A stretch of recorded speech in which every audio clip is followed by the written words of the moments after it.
na po, yakap-yakap na po ng asawa ko si Gitoy.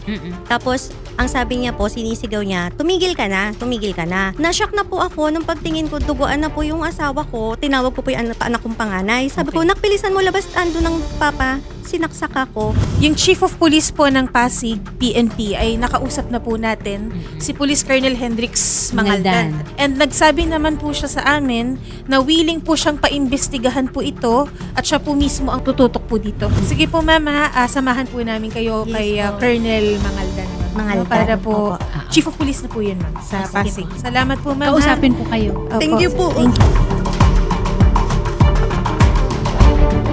Sir Jason, kumusta na po kayo, sir? Mula nung nangyari yung insidente. Bahay lang.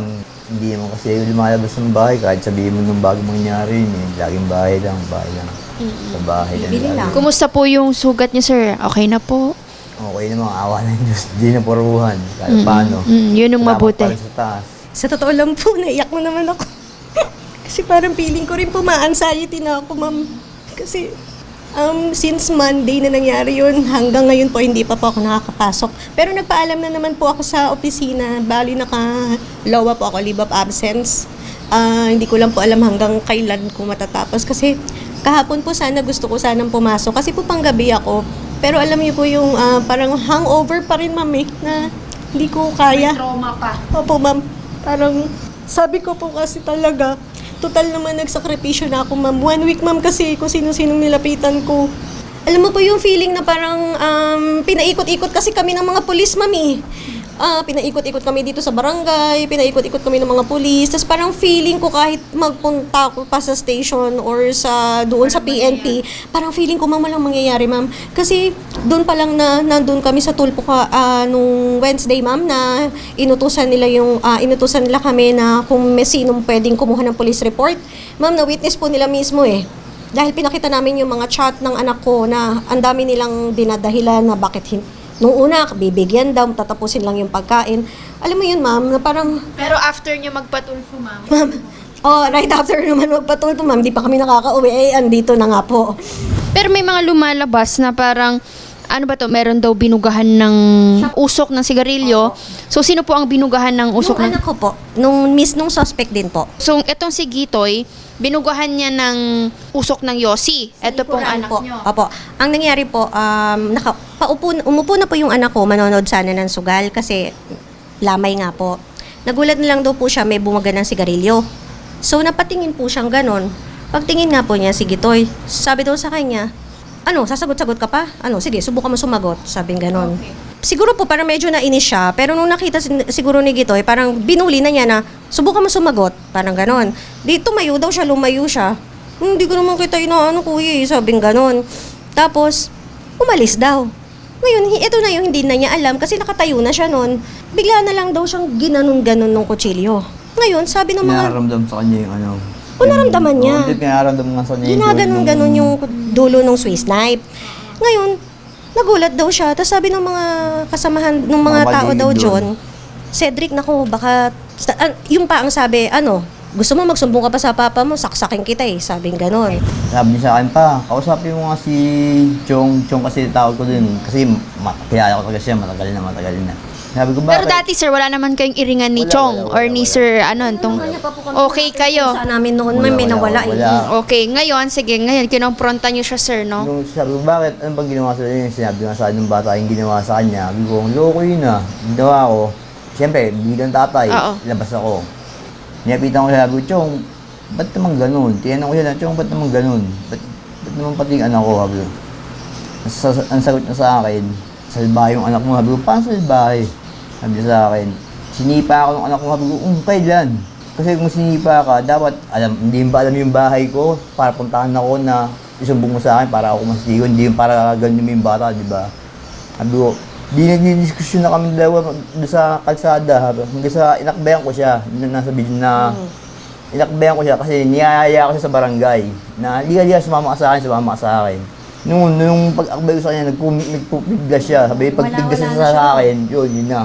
Pumorma siya sa akin ng 2 sundot. Yung 2 sundot niya, nakita ko, saksak takot siya. Sabi ko, sige, tuloy mo lang, tignan natin. Hanggang sa yun, pambundo kami 2. Hindi ko ni-expect na gagawin sa akin yung dahil taon na, dekada na nakilala ko yung taong yun.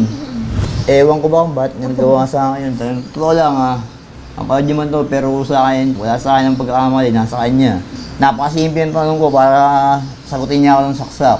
Paano kung napuruhan niya ako, di ba? Sorry na lang ba yun? Ganyan na lang ba yun? Di rin. At ngayon, ma'am, nabanggit nyo nga na parang nagpaikot-ikot kayo, barangay, tapos police stations. Pero kung kayo ang tatanungin, ma'am, that time, kayo ba, or ngayon, tatanungin namin kayo ba ay decidido na mag-file ng kaso? Ikaw, sir, bilang ikaw yung biktima? Opo, kasi sa akin kung ba't ako naging decidido, nasa kanila na rin nung naging desisyon namin mag-asawa eh. Sa mga sagutan na nila. Sila yung nakaperwisyo, sila pa yung matapang. Ma'am, yung nga pong itatakbo to sa ospital nung araw, nung gabing yun, ang sabi pa nung kapatid na isa, ba't itatakbo? Mamamatay na ba yan? Ganon. Kaya to rin pong hipag ko nung naha-high blood din noon, nung gabing yun, ma'am. Paano naman kami makapag-settle ng ganon na ganyan ng mga anuhan? Di ba dapat didispensa? Or pag-usapan anong pinagmulan? Alam mo, sagot pa, bakit siya sinaksak? Ba't siya sinaksak? Sige, ba't siya sinaksak? Ganon, ma'am eh. Na parang, ay, kasalanan pala namin, ba't siya sinaksak? Hindi niya muna tinanong, ano bang ginawa niyan? Bakit kinompronta? Diba? Parang ganun. So ngayon, sir, meron na po kayo medical legal. Nakapag-medical legal na si sir. Andito po. At yung video na CCTV natin, magandang ebidensya po yun para po mas mapabigat natin yung kaso. Pero ikaw, sir, may gusto kang iwang mensahe kay Chong, sa inyong Chong. Nako, nasa kanya desisyon yan. Kung ano mangyayari sa buhay niya, alam niya naman yung tama at mali eh. Bahala siya kung ano gusto niya mangyari.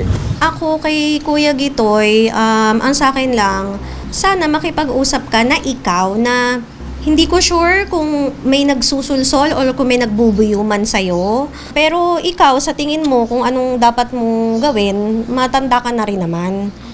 Alam naman natin ang tama at mali. So, sana nakakapag-decide tayo para sa sarili natin. And last na, ma'am, ito ang tanong natin. Kayo ba ay willing pa na mag-usap sa barangay para ayusin or nais nyong isampa na lang natin sa... Isang pa na lang po, ma'am, kasi total sobrang layo na ng narating ko. Bakit? 'Di ba? So everything will be useless kapag hindi ko to tinuloy. Ang party list na masasandalan. Axia yes! Number 68 sa balota.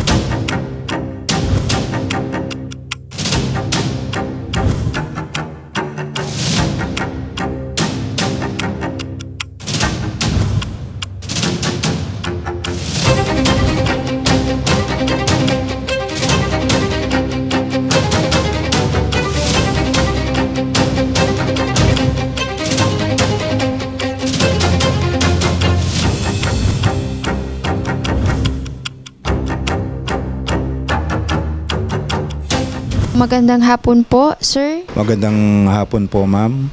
So, unahin natin, sir, no? Ito pong nangyari kay Sir Jason na kung saan nga po siya ay pinagtangka ang saksakin ng suspect natin. So, paano po ba ang magiging proseso ng pagsampa, sir? At ano po ang maaari nating isampang kaso sa suspect? Base po sa narration ng biktima, ang pwede nating isampa laban sa suspect ay attempted homicide po, ma'am.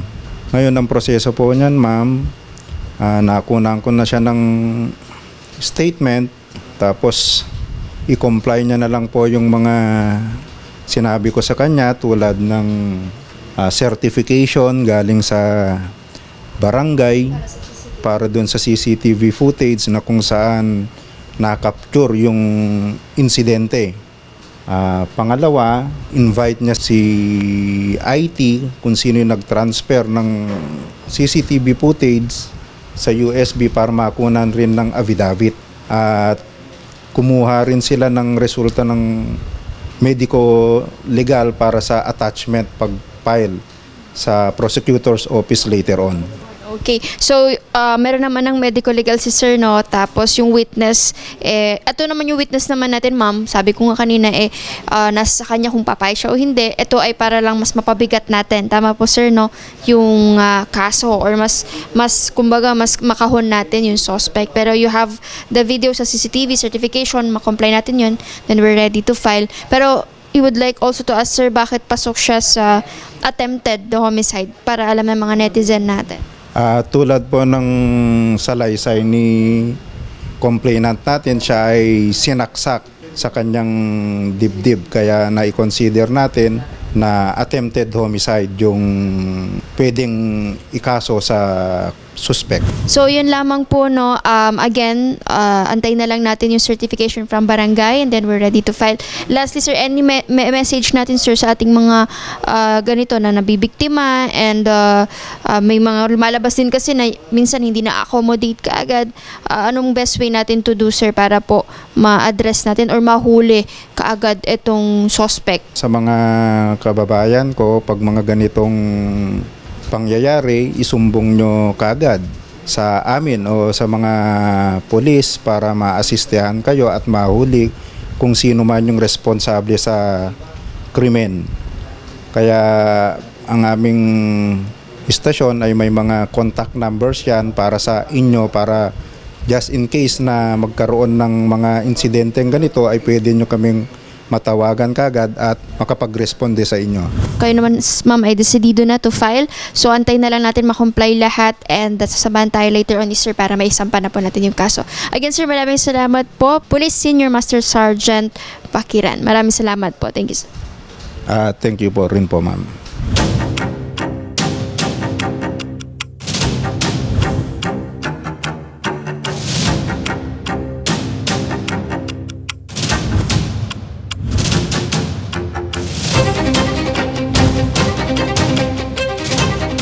Idol Rafi, maraming salamat po dahil po sa pagpunta namin sa opisina ninyo ay natulungan po kami agad at naasikaso na po kami ng mga polis at ngayon po ay nakapagsampa na po kami ng kaso at sana po humaba pa po ang programa nyo. Marami po kayo matulungan. God bless po sa lahat, pati sa mga staff po. Thank you po.